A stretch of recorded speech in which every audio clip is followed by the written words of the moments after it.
Turn to Robert Wolf, who is the former chairman and CEO of UBS Americas. He's a Hillary Clinton supporter, and I guess you could call yourself a surrogate of a surrogate of a surrogate. Your job is to get fiscal conservatives on Hillary's side. How do you do that?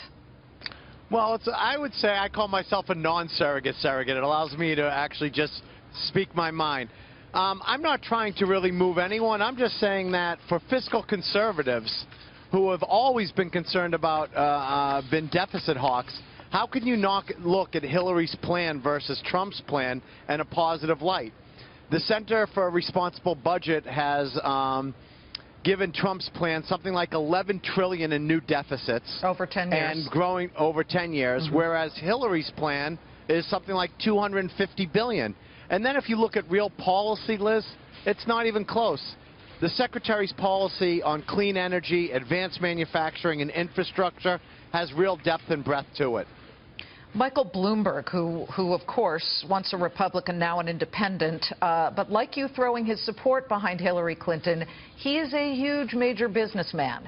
You know, how do you speak to those types of people? What does he need to do tonight to get those who are fiscally conservative but socially centrist or liberal onto the Hillary Clinton-Tim Kaine train?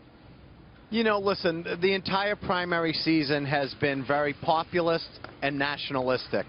And the question is, when you look at swing states, it's also critically important to get the center-left and center-right.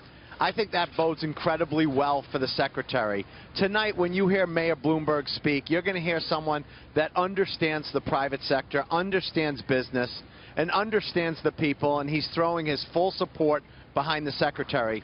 Liz, you and I have been talking for many, many years, yes. And each election's the same. It will be about the economy and about foreign policy. And I think tonight, between Vice President Biden, President Obama, Mayor Bloomberg, it's going to be an incredibly exciting night. And I think it's going to really change the direction of the election once you get into the general campaign season, having all these surrogates behind the Secretary. I have to ask you, Robert, the perception, and I don't want to get into this argument with you because I know you feel the opposite. The perception is that Barack Obama is not pro-business, that he has not been supportive of business in a general sense.